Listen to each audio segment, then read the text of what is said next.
สบายดีพวกอายเราย้อนต่อ นอนบ่หลับ มาเว้าความในใจเรื่องเก่านี่แหละ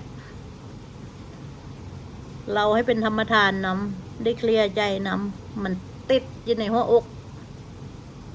มันทุกข์ถึงเขาปล่อยวางแล้วโดนมันก็เจ็บจี๊ดได้เว้าได้ขายออกไปให้มนุษย์โลกได้ฟัง ให้ซัมปเวสีเจ้ากรรมนายเวรฟังนำเพิ่นอยากให้เฮาระบายข้างเฮาระบายออกไปแล้ว ทุกอย่างมันก็ดีขึ้น โอเค มันค่าขึ้นเนาะค่อยเว้าแล้วบัดนี้มันค่าลงบัดเนี่ยเงินได้ไล่พอแล้ว ปกติคนเหตุการณ์อยู่ฝรั่งได้เดือนละ3,000 ฝรั่งตูก็พัว5ได้เดือนหนึ่งเกือบ30,000บ่เกือบละ30,000เพราะว่าไปเหตุการณ์ยิบผ้าเก่งทั้งครูแล้วก็มีเงินเอาแล้วก็ส่งมันยังซอยมาอีกมันก็เลยได้ พอได้แล้วบัดนี้เฮาก็หัวเฮาเคยถูกกินก็กินซื้อก็ซื้อแต่ค่อยก็สลัดพอสลัดยังว่าติสลัดย้อนบ่มีเขากินนั่นแหละมันจืออยู่ในสมองนะต้องมีคำเก็บคำก็เพชรอย่างเดียวคำก็เพชรมีเท่าใดนะซื้อคำซื้อเพชรหมดเลยสั่งทีละ3 บาท5 บาทโอ้ค่อยว่าเขามีไล่เด้ยังเก่งเอาค่อยใส่เดือนละ10,000ค่อยมี15,000หรือ20,000เลือซื้อคำสมัยนั้นบ้านหนึ่งก็เท่าไหร่ก็บ่ได้แพงไล่ดอกค่อยว่านะ จื้อบ่ได้แต่ค่อยคงว่าค่อยมีคำมีเพชรไล่ตอนก่อนค่อยสิมาอเมริกาบัดนี้ค่าลงอายุ30เข้า31ไอโน่หันเข้า30ไอโน่31นี่แหละค่อยหันอ่อนกว่าเรา2 ปีก็ประมาณ29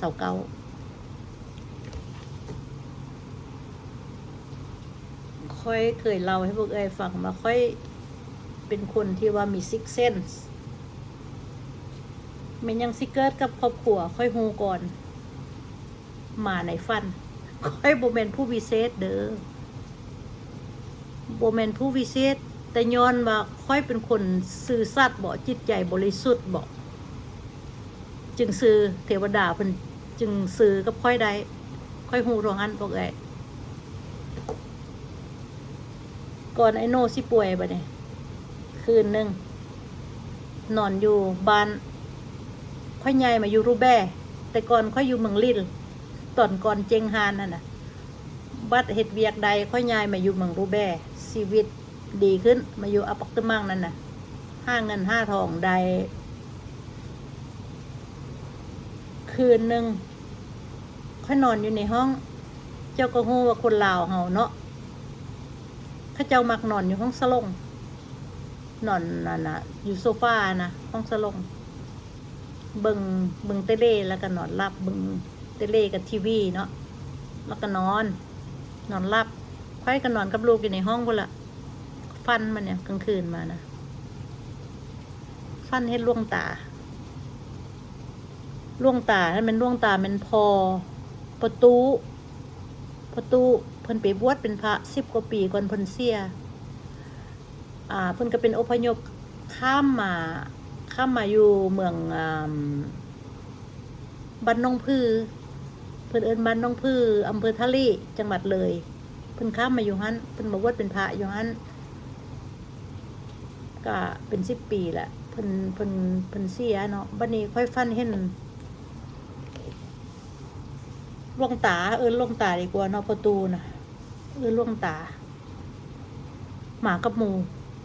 ใส่ชุดเรื่องมาได้ใส่ชุดพระมา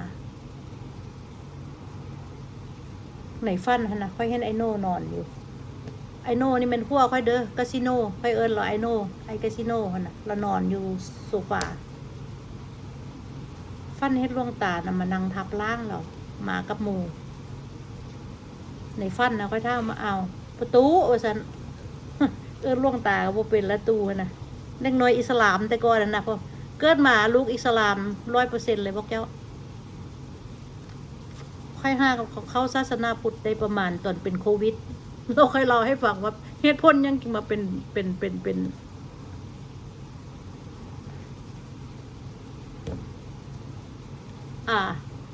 กรรมบุญกรรมโอเคเอาทีละเรื่องเห็นพ่อตู้มานั่งทับล่างไอโน่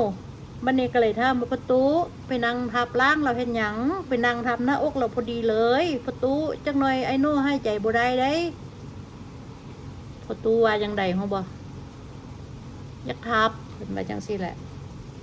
สิเป็นหยังเพิ่นว่ายักทับเพิ่นว่า2 องค์พ่อตู้หั่นหลวงตาหั่นกับหมู่เพิ่นหั่นเป็นพระนั่งทับอกไอโน่บัดนี้ค่อยเห็นในฝันนั่นเนาะตกใจเนาะนอนอยู่ค่อยเหงื่อไล่ได้พวกเจ้าเหงื่อไล่เปียกหมดประมาณ12 โมงกลางคืนเหงื่อค่อยไล่ค่อยตกใจฟ้าเปิดประตูออกมาท่ามเห็นไอโน่นอนอยู่ห้องโซฟาไอโน่เขย่าโตแล้วไอโน่เจ้าเป็นอย่าง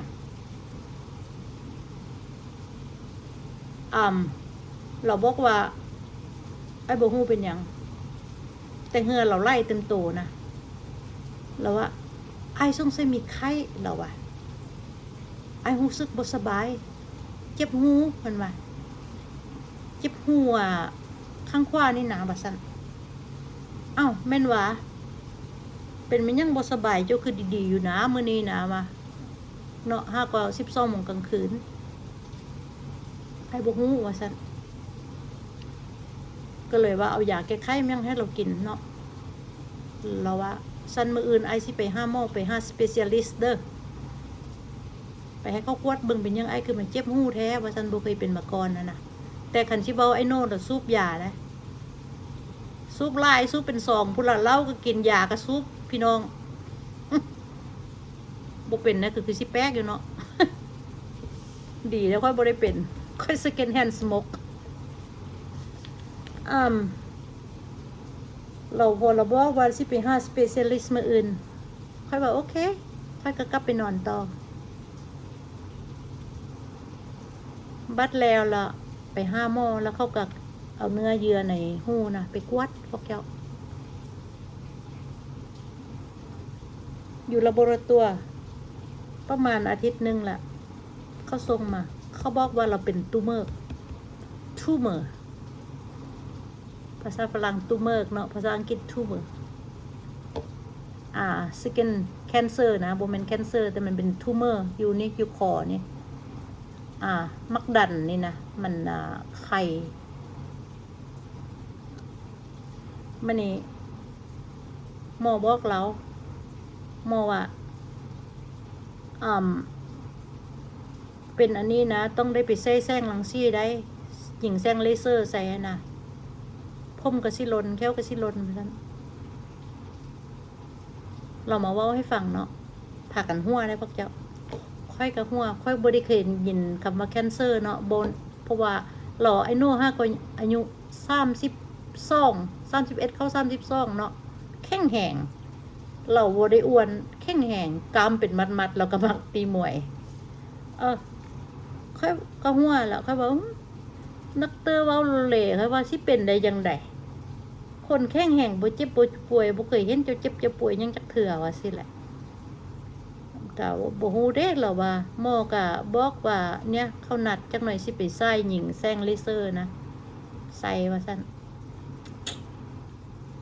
ก็จังซั่นแหละฟันบอกเฮ็ดแม่นบ่ประตูมานั่งทับค่อยถามเพิ่นว่าสิทับสิเป็นหยังเพิ่นว่า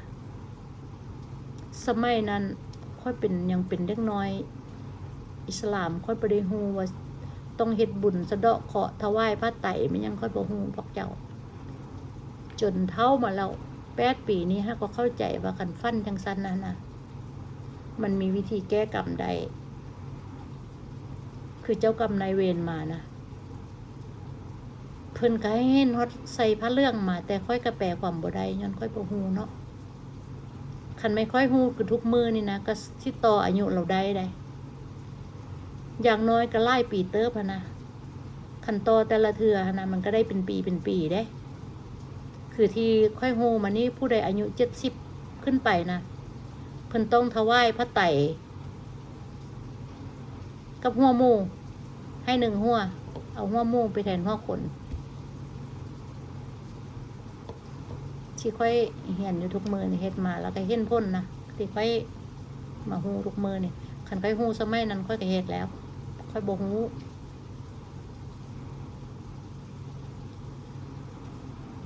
เราก็เป็นหญิงแซงเลเซอร์เนาะบอกเจ้า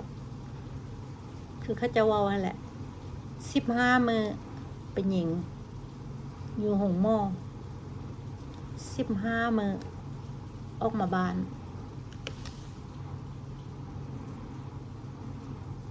บ่ได้สนุกเลยชีวิต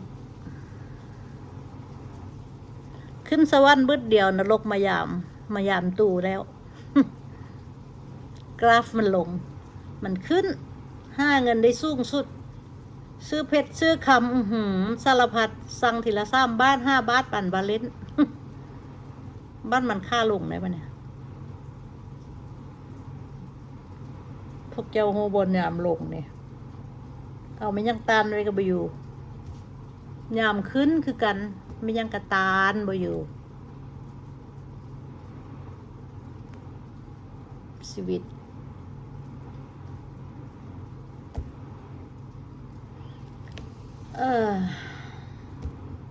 นรกมาเยือนนี่ก็คือว่า15มือเนาะเราก็เจ็บ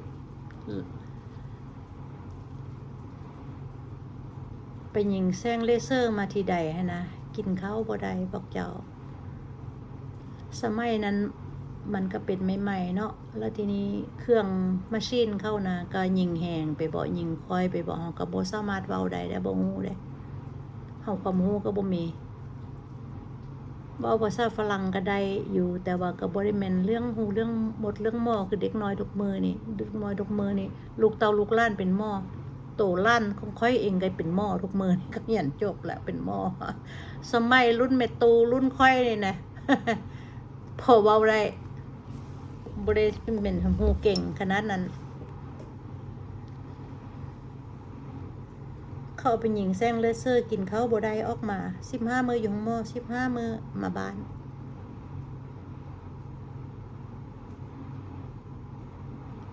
กะ2 ปีได้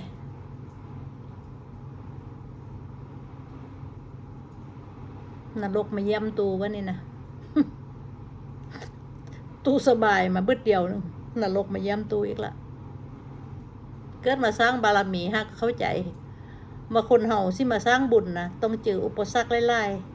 ๆว่าสิผ่านด่านได้บ่คือทองคำเนาะพวกแก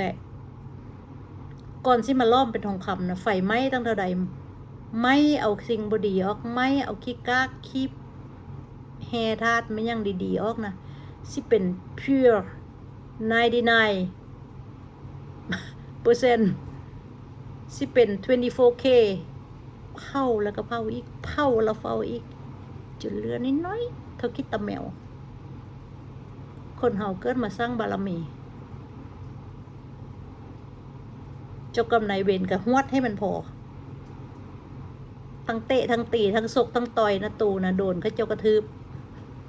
มาตูสิทนได้ขนาดแต่ชีวิตรอดมาจนฮอด64 ปีแต่กระโบงไง